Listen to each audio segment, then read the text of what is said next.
There's a kind of loneliness that doesn't come from being alone. It comes from lying beside someone who no longer sees you. I grip the steering wheel tighter, my knuckles pale. As the road stretches endlessly ahead, two faded lanes carved through pine and silence. The sun hangs low, bleeding amber light over the asphalt, and everything looks a little too still, a little too suspended in time. Then it happens. A jerk, another. The engine coughs twice, like it's choking on its own breath, and dies. Great. I pull over as far as I can. The car hisses a final sigh before settling into silence. I sit still for a moment, staring out at nothing, swallowing the familiar swell of frustration. No signal, of course. I toss the phone into my bag and step out. The air is dry, crisp, autumnal, somewhere in the distance. Birds call, indifferent to my predicament. I lift the hood, though I wouldn't know a spark plug from a soda cap. This used to be Ethan's job, before everything became mine. I fumble with a wire, tap on something. Nothing changes. I close my eyes, exhale slowly. Then I hear it. A low, steady hum growing louder, gravel crunching beneath wide tires. A black truck pulls up behind me.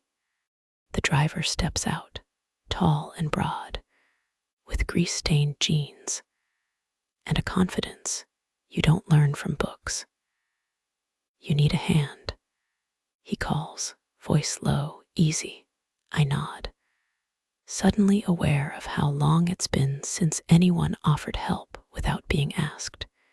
He leans into the engine, arms flexing, hands sure. The scent of motor oil and pine soap lingers in the air. He doesn't ask pointless questions, just works, calm, capable.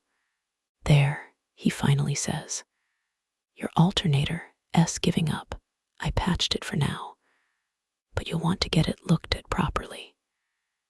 He hands me a business card. His thumb brushes mine. "Jake Mercer," he says. "Claire," I reply, "that's it. No spark. No lightning, just warmth." A spark would have been easy to dismiss. But warmth, that's dangerous. I drive away. The engine hums. But inside, something else has awakened. When I pull into our driveway, the porch light glows like always. Ethan stands at the door, smiling like always. He doesn't ask where I've been. I wonder if he even noticed. There's a kind of loneliness that feels louder when everything else is quiet. I was driving back from Bend, the town where my parents still clung to their same white porch and faded wind chimes. The roads were empty, just me. A sky turning soft orange, and the rhythmic hum of tires on asphalt. I wasn't in a rush to get home. I rarely was these days. Ethan would probably still be reading in his chair, dinner untouched until I returned. He was like that, predictable, gentle, dependable. The engine sputtered once. I frowned. Then it jolted again. A cough like something being swallowed wrong. And within seconds, the hum turned to a whimper, and then to nothing. My car slowed to a crawl before giving out entirely, stuttering to the shoulder of the highway like a stubborn old dog refusing to walk. I sat there for a moment, hands still on the wheel, staring out at the pines lining the road like silent judges. Perfect. I exhaled hard, the kind of breath that carried frustration and something deeper beneath it. Opened the door, stepped out into the dry air. It smelled like pine and dust, familiar, almost comforting.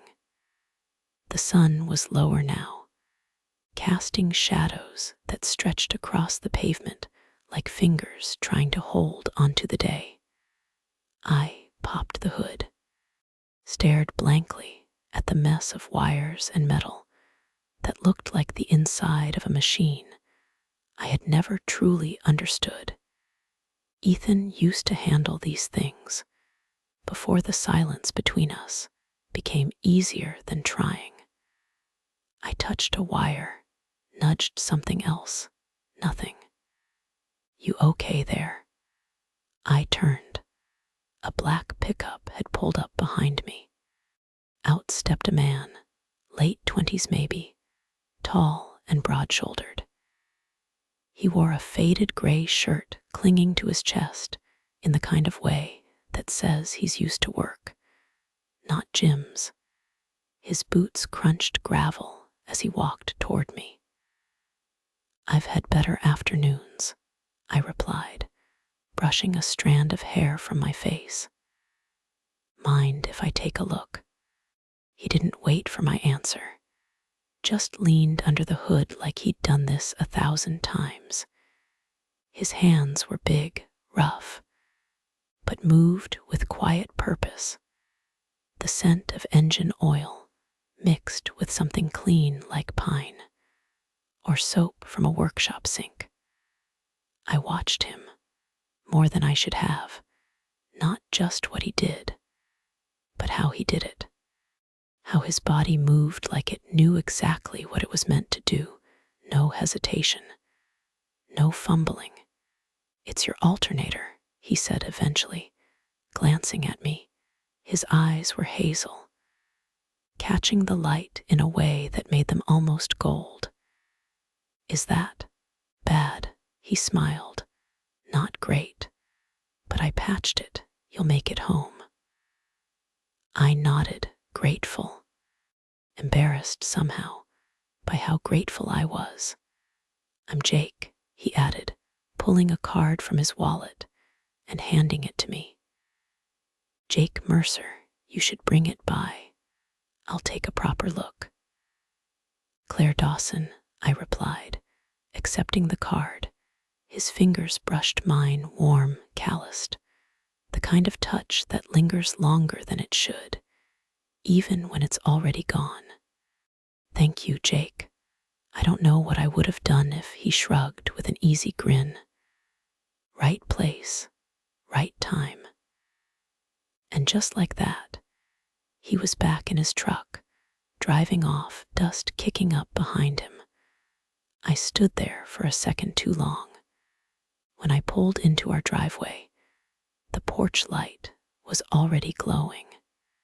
The house looked soft in the fading light, safe in the way old habits often feel. Ethan opened the door with a quiet smile. There you are, he said, stepping out.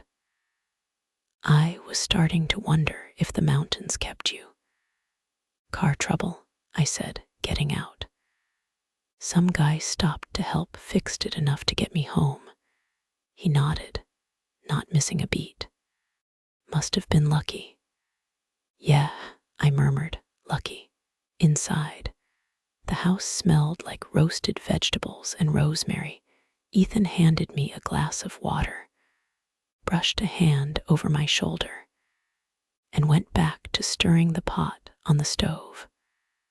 I watched him from across the kitchen, the slope of his back, the softness in his movements. There was no threat in him, no danger, no heat, just stillness. Later, we ate in quiet, the same conversation, the same pattern. He told me about a new documentary he'd found. I nodded, asked questions, laughed when I was supposed to. He never noticed how often I looked at the card on the counter, never asked why I kept glancing at it like it might speak. That night, he fell asleep with a book on his chest, glasses slipping down his nose. I lay awake beside him, eyes wide in the dark. The hum I'd felt earlier, the thrum in my chest when Jake had looked at me, it hadn't been about attraction. It had been about being seen, about remembering, even for a moment, that I was still here, still alive, still capable of being noticed without trying, still capable of feeling something other than fading. And that was what scared me most, because once you remember that, it's hard to go back to forgetting. Mornings in our house had a rhythm so familiar it could have been set to a metronome. Ethan made coffee, always 2 mugs, one with sugar, one without. He didn't ask any more, just placed it where he knew I'd reach for it.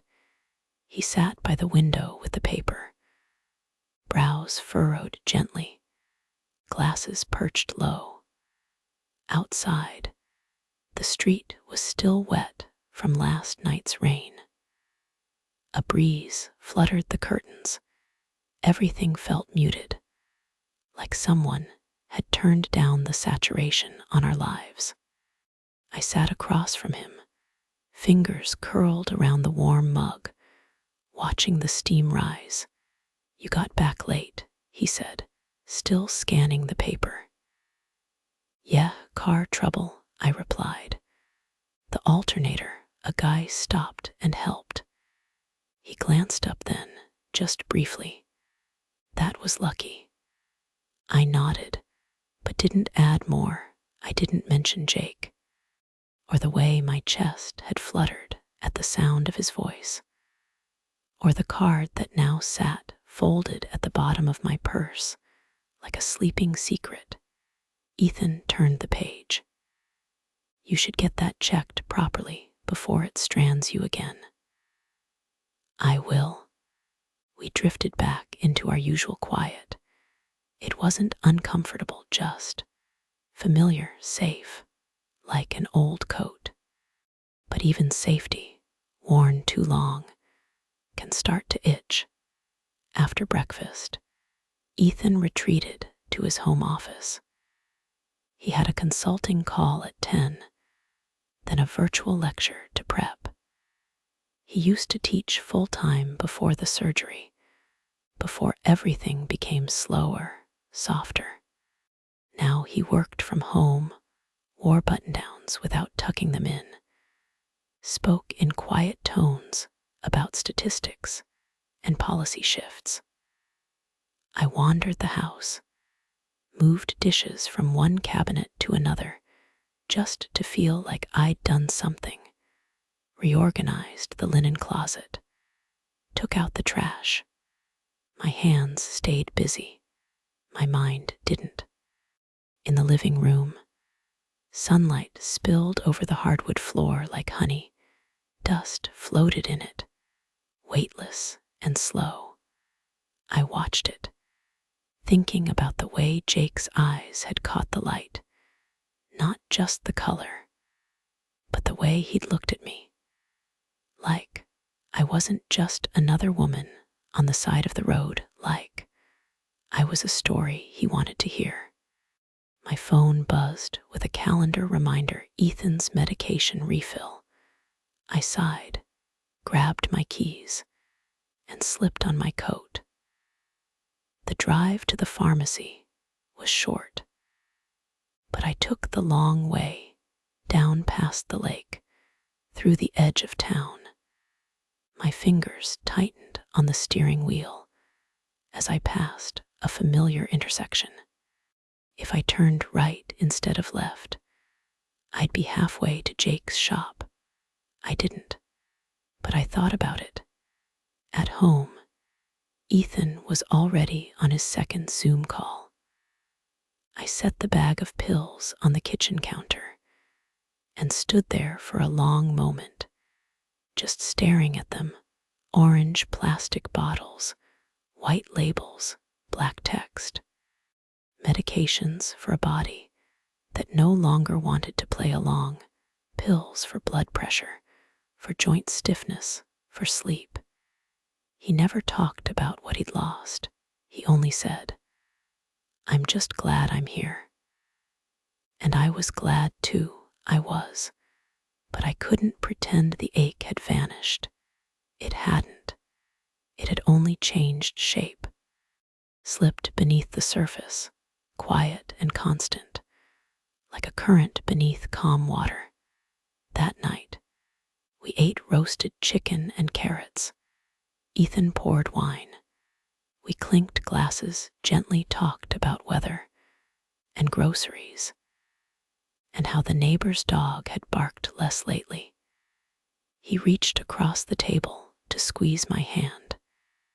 His fingers were warm, familiar, steady. I smiled because I did love him, not the sharp, breathless kind, but the quiet kind, the kind that showed up and stayed and carried you through grief. And yet, when we curled into bed, I felt the gap between our bodies like a canyon. He fell asleep quickly. I watched the ceiling, counted shadows. In the dark, I could still feel Jake's voice echoing somewhere inside me. It wasn't about desire. It was about recognition, about remembering that I hadn't always been invisible.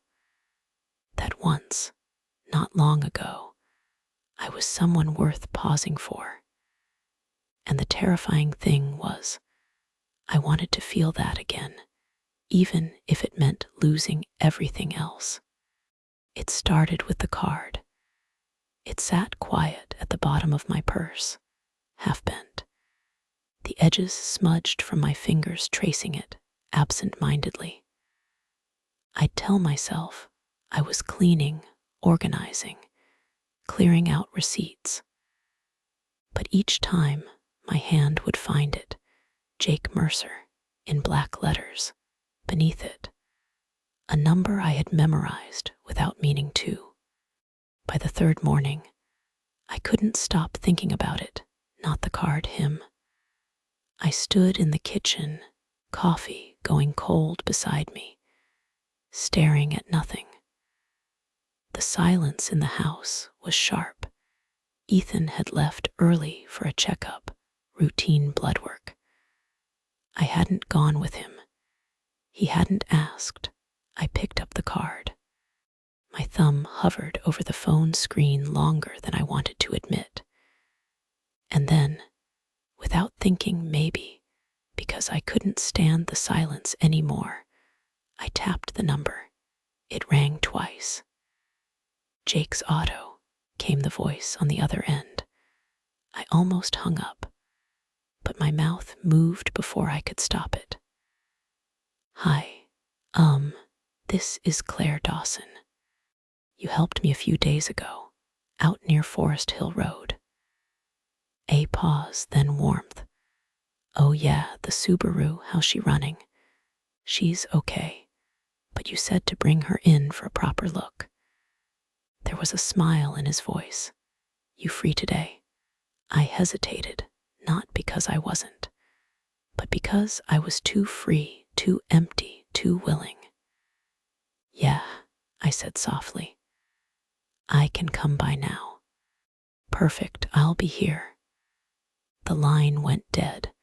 My heart thudded like I'd just done something dangerous. And maybe I had. The drive was quiet.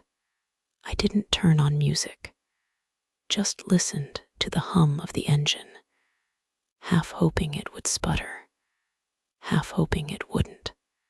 When I pulled into the lot, Jake was already outside, leaning against the wall of the garage, wiping his hands on a rag. His shirt clung to his chest the way it had that day on the roadside.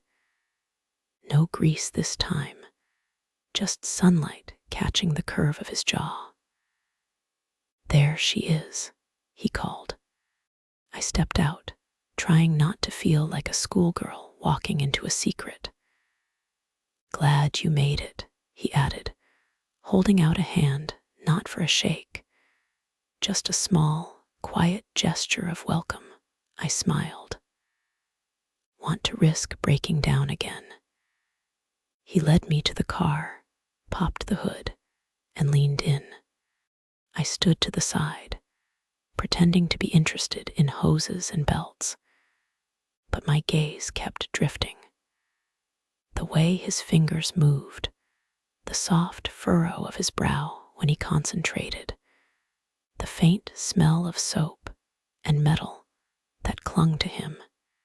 He stepped back after a few minutes, wiping his hands again.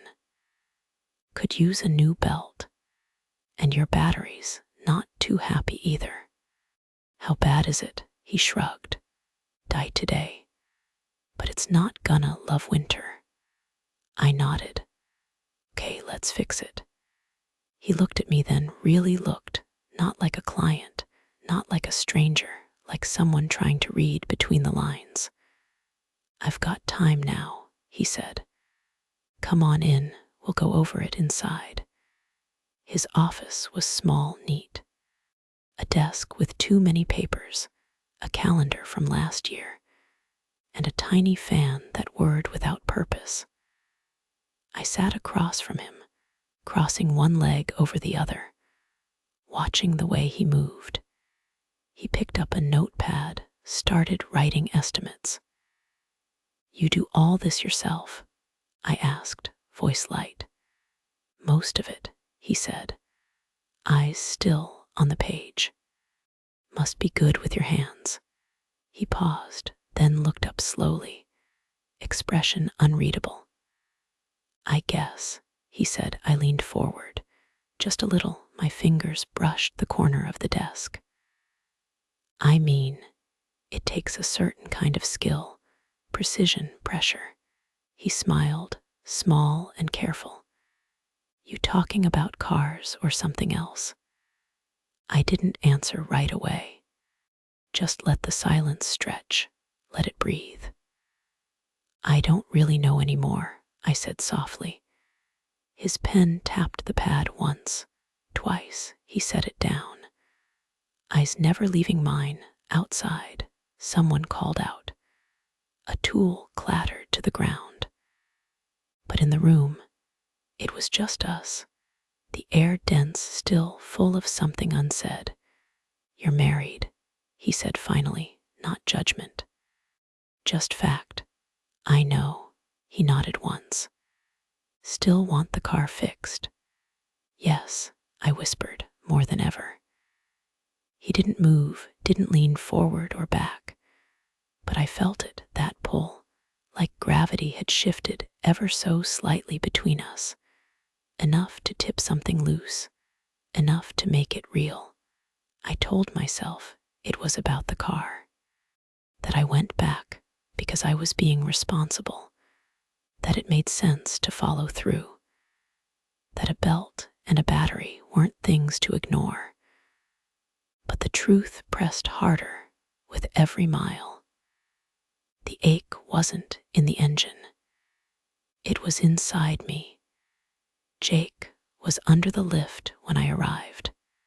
He slid out from beneath a different car, hands smudged, shirt slightly damp along the collar. He smiled, wiped his palms on a rag, and walked over. "You came back." I said I would. He nodded, quiet, led me to the side, into the office again. This time, the light outside had changed. More golden, slanting in through the blinds like something sacred and slow. He shut the door behind us. "Take long," he said, "but I'll need a couple hours, give or take." "That's fine. Want to wait here?" I did. I shouldn't have, but I did. He started talking about parts, something about torque specs and replacements. I nodded when I should, but I wasn't listening. My gaze drifted first to his hands, then to his mouth when he spoke, then back to his hands again. They were always moving, always sure. He glanced up at one point, caught me watching. "You okay?" "I'm fine." But I wasn't. I was floating, unanchored, pulled by something I didn't know how to name. Something warm and reckless that pulsed just beneath the skin. He stepped closer. Not much, just enough to feel the shift in the air. "You sure?" I should have said yes. I should have stepped back.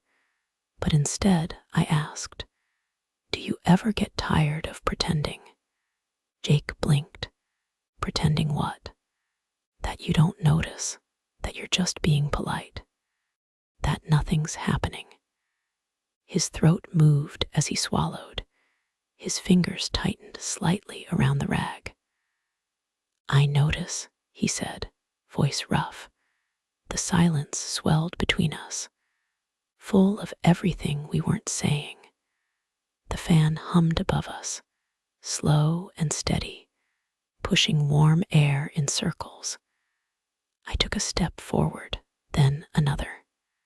"I haven't felt anything in a long time," I said. "Not like this." His eyes searched mine. He looked like someone about to touch a flame, knowing full well it would burn, but needing to know what heat feels like anyway. "I don't want to cause trouble," he said. "You didn't. I brought it with me." He let out a breath, not quite a sigh, more like surrender. I reached out, gently, letting my fingers brush the edge of his hand. There wasn't a kiss, no sudden crash of bodies or dramatic gasp. It was smaller than that, quieter, a shift in current, a moment when two people stood close enough for honesty to pass through the space between them. The touch sparked something unspoken, like the first stirrings of a storm beneath the soil. Not thunder, not lightning, just the pressure building. He turned his hand, laced his fingers with mine. "I don't know what this is," he whispered. "Neither do I." But in that room, with the walls breathing around us, it didn't matter. We were two people reaching for something real, even if only for a moment, even if it couldn't last. Outside, the garage rumbled with life, wrenches clinking, air compressors hissing. But inside the office, it was still and trembling, like a wire pulled too tight, ready to snap. The next morning felt heavier than usual. I moved slower, breathed quieter. My skin still hummed from something I wasn't supposed to name, something that had no label, only feeling. I told Ethan I had errands. He didn't ask which, just kissed my forehead and reached for his tea. There was trust in that gesture, and something else too, habit. Maybe love, maybe routine, maybe both. The shop was quieter than the day before. Jake stood alone by the lift, talking to a tall man with dark skin and grease-slicked fingers. They laughed about something I couldn't hear. Then Jake looked up and saw me. He smiled. "Hey," he said, wiping his hands. "I'm here to pick up the car." "She's ready," Jake replied. "Good as new." The other man turned, offering a nod. "You're Claire, right? I'm Devon. Helped him finish up this morning." His voice was smooth, friendly. He had eyes that watched everything without pressing. "Nice to meet you," I said. Jake gestured toward the office. "Got some papers to go over, come on in." The space felt smaller than yesterday, the air thicker. I stepped inside, Devon trailing behind to grab something from the back shelf. Jake moved around the desk, sorting papers, pointing to a few numbers. Batteries fresh, belts replaced, everything should hold now. Thank you, I said, softer than I meant. There was a silence that settled between us, not awkward, not forced, just loaded. Devon lingered, flipping through a parts catalog, pretending not to listen. But I could feel the heat crawling up my neck. I turned to Jake. Can I talk to you for a second alone? He nodded. Devon lifted his hands in mock surrender. I'll give you space, he said, stepping toward the door. But something in me didn't want that. Wait, I said. He stopped, looked at me, then at Jake. I hesitated. I don't know what I'm doing. Neither man spoke. I keep coming here for the car, that's the excuse. But it's not the reason. Jake exhaled. Devon folded his arms slowly. I haven't felt like myself in years, I continued. And yesterday, something cracked open. The room pulsed. A current ran beneath our feet. Jake looked down. Devon looked at me. Are you asking what I think you are? Devon said, gently. I'm asking to feel something, I whispered. I'm asking if I can just stop holding back for once. Silence. Then Jake stepped forward, took my hand, steady and warm. And Devon, he didn't leave. The room became quiet in a different way, like the breath before a song, like the last second before thunder breaks. What passed between us wasn't chaos. It wasn't about lust or betrayal. It was a moment suspended, where energy moved like smoke, curling around limbs and breath and silence. It was 3 people stepping into a space outside the rules, outside the names they carried. There were no loud sounds, no gasps, only stillness and heat, and the quiet rhythm of something ancient rising to the surface. We moved like dancers in a language that had no words, like shadows slipping through light. Every gesture was gentle, like asking permission. Every breath a thread binding us closer, time bent. The world outside the office faded, and for a while, there was only feeling. When it was over, I stood still, hand pressed to my chest. Jake leaned against the desk, eyes closed. Devon sat quietly by the window, watching the light shift across the floor. No one said anything right away, because there was nothing to explain, nothing to undo. Just the after, the hush that comes once the storm has passed, and you're still standing changed and aching, but alive. The house was too quiet when I got home, not peaceful, not calm, just quiet in the way that made you hear things you didn't want to, the sound of your own breathing, the ticking clock in the hallway, the hollow echo of shoes stepping onto tile. I set my keys down slowly. My palms were still warm, my chest still carried something. Vibrating, I walked into the kitchen. The lights were off. Only the late afternoon sun spilled across the counter. Everything was in place, unchanged, as if nothing inside me had shifted. But it had. Ethan wasn't home yet. I didn't expect him to be. Thursdays were long days at the university. But I wished just for a moment, that that he'd open the door, call my name, pull me into a hug like nothing was wrong, like I hadn't crossed a line I couldn't uncross. I opened the fridge, closed it again. My stomach twisted at the thought of food. Instead, I stood in front of the sink, hands braced against the edge, staring out the window.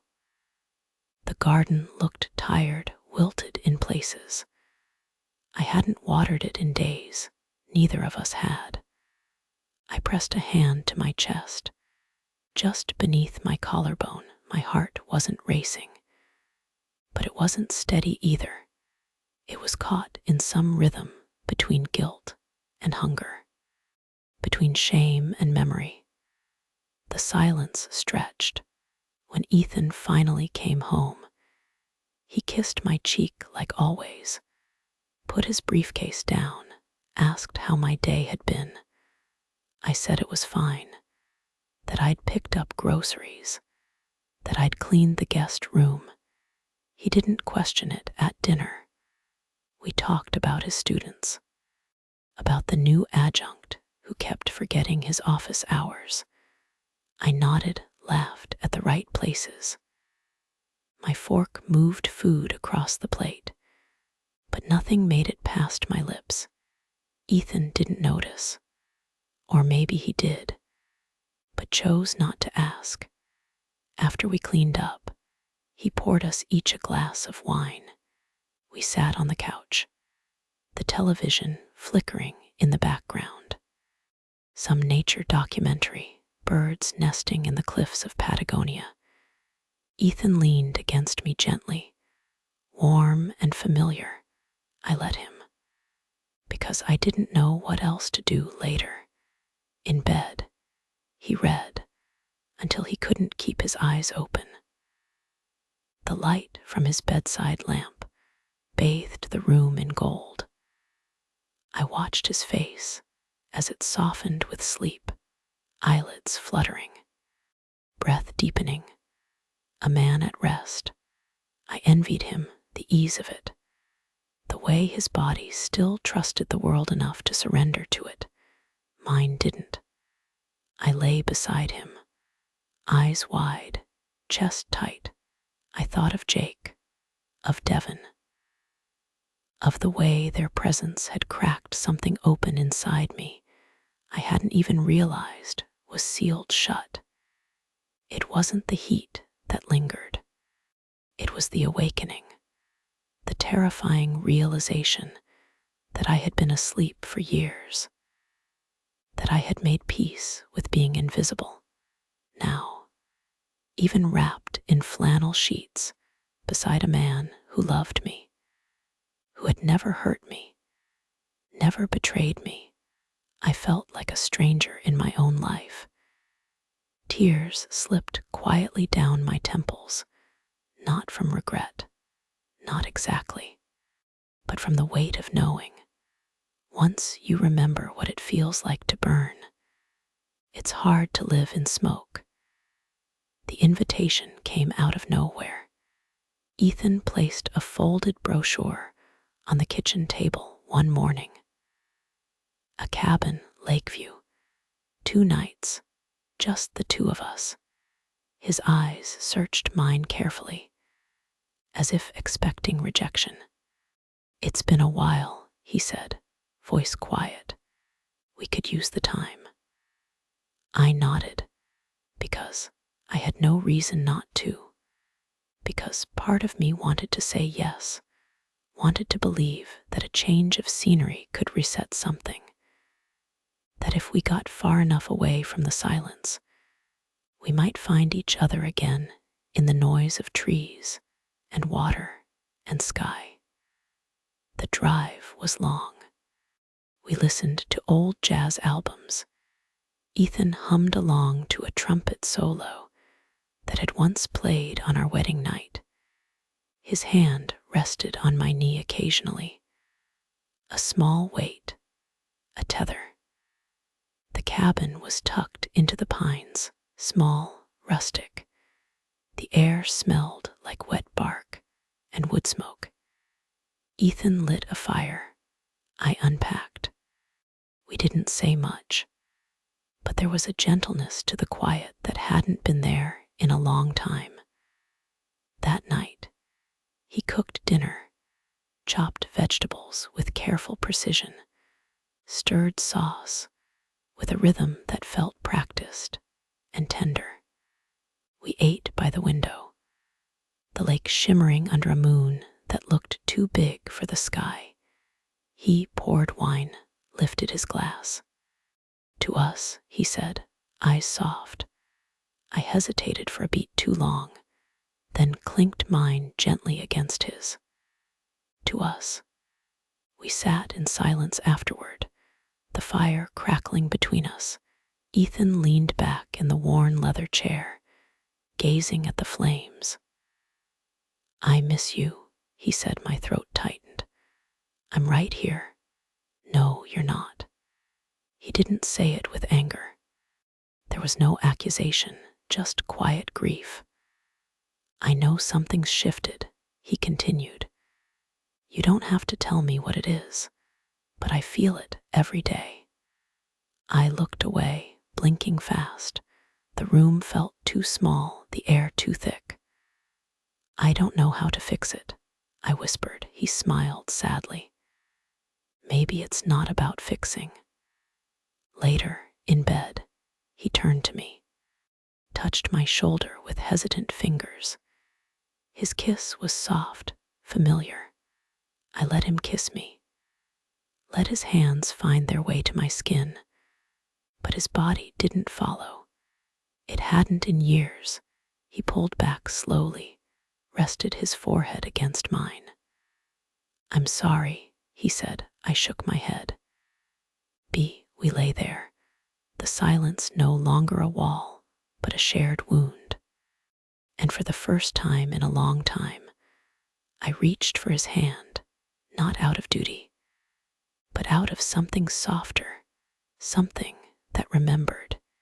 He held on tightly, as if he knew I was slipping, as if holding was all he had left. The morning after we returned from the cabin, I woke to rain tapping against the windows, the kind that blurred everything into watercolors, the kind that made you feel both held and haunted. Ethan was already gone. A note sat on the kitchen counter beside my coffee mug. Early meeting, back around 5. Love you. I stared at the words longer than I should have. My hands hovered over the mug. But I didn't drink it. Instead, I pulled out my phone. Jake's name was still in my call log.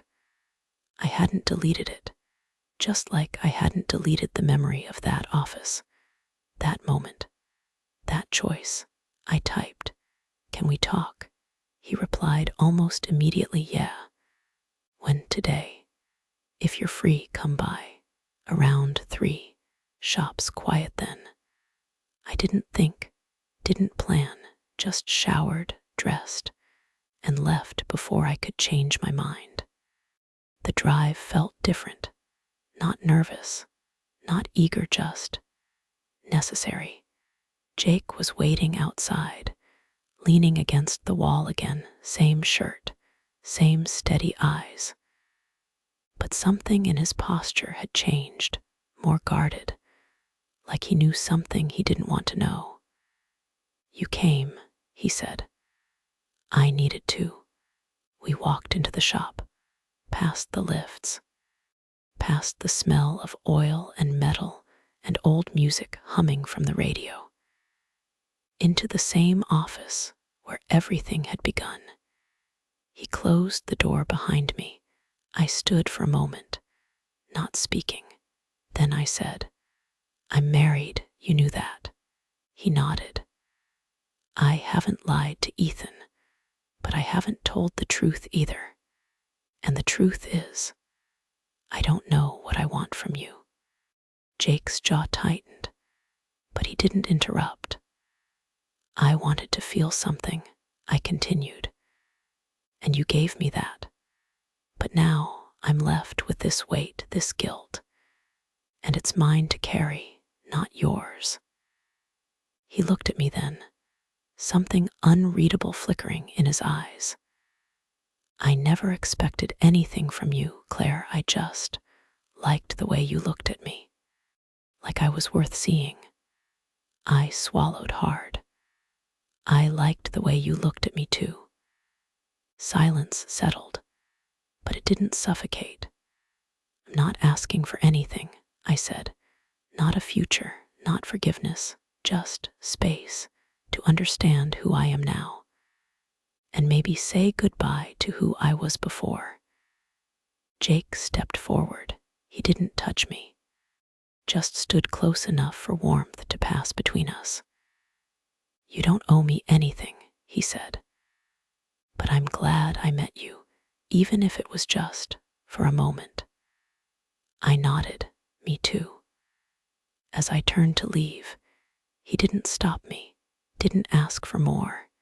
He just stood in that office, hands in his pockets, as I stepped into the rain, the door closing quietly behind me.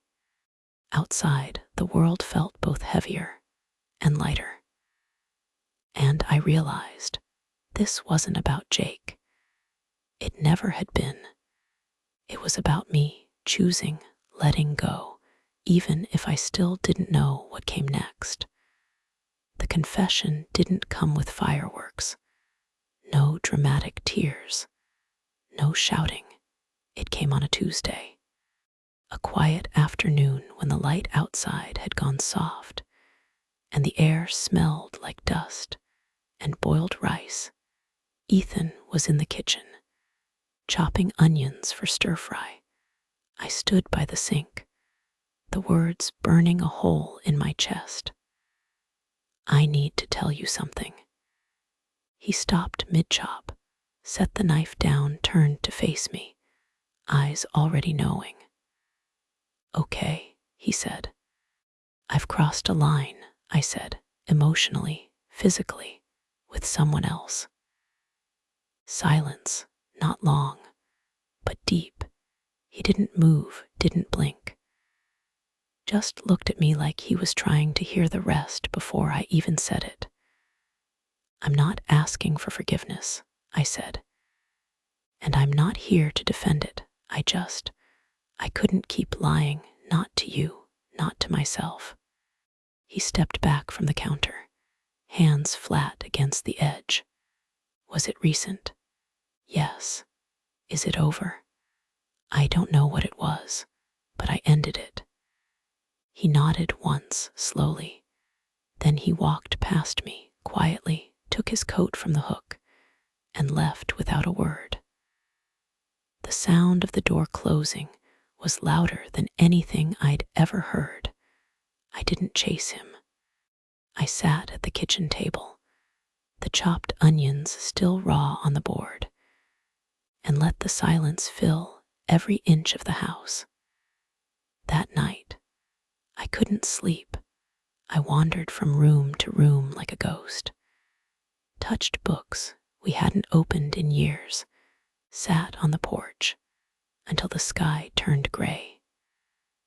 The next morning, I stripped the bed, washed the sheets, cleared the fridge, rearranged the bookshelves, vacuumed the corners of rooms I usually ignored. I didn't cry, not yet. There was too much stillness to feel anything sharp. By the second day, I found myself staring at my reflection longer than usual, touching the lines near my eyes, pressing a palm to my chest, searching for something steady beneath the skin. Then the message came from Devon. If you need to talk, or not talk, I'm around. I didn't respond, because some things weren't meant to be reopened. I lit a candle, played a piano record Ethan had given me on our 5th anniversary.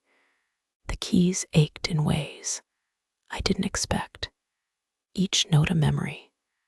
By the time he came back 3 days later, the house was still, but not empty. He stood in the doorway, rain on his coat, his face unreadable. I stood in the middle of the living room, heart thudding. "I'm not going to ask why," he said. I swallowed, waited. "But I need to know," he paused, voice faltering. "If you still want this." I walked closer. "I want the truth," I said, "even if it hurts, even if it changes everything." He looked at me for a long time, then nodded. "Then let's start with that." He set his bag down, and we stood there, two people no longer pretending, still broken, but maybe willing. We didn't rebuild overnight. There were no grand gestures, no second honeymoon, just small things. A hand resting longer than necessary on the back of a chair. A question asked with real curiosity. A silence shared, not avoided. Ethan didn't ask for every detail, and I didn't offer them. What mattered wasn't the story. It was the space we created afterward, something raw, something new. One morning, he suggested we walk the coast trail. It was foggy, the kind of day where the horizon disappears into itself. We walked in silence for most of it. The only sounds the crunch of gravel underfoot and the slow roll of the ocean below. Halfway through, he stopped, turned to me. "I don't want to pretend nothing happened," he said, "but I don't want to live inside it either." "I don't either," I whispered. He reached for my hand. It wasn't a grand reclaiming. It was soft, honest. We kept walking, side by side. At home, the routine resumed. But it wasn't the same. Something had shifted. There was more space between us, but less hiding. He started leaving post-it notes in the kitchen again, things he used to do when we were younger. I started reading out loud in the evenings, little pages from books I thought we'd both forgotten. One night, I passed by the garage and saw him trying to fix the loose light above the door. I stood at the threshold, watching his hands move carefully, deliberately. He looked up, smiled. "You're staring." "I like watching you work." He laughed softly. "You never used to say that." "I never used to mean it." He blinked, then nodded. We went inside without another word. As weeks passed, Jake slipped further from my thoughts. Not as an erasure, but as a release. What he'd given me wasn't a betrayal. It was a reminder that I was still alive, still capable of wanting, of being wanted. But I didn't reach back. And Devon, he remained only as a line in a chapter I no longer reread. I kept the car running smooth, learned how to check the oil myself.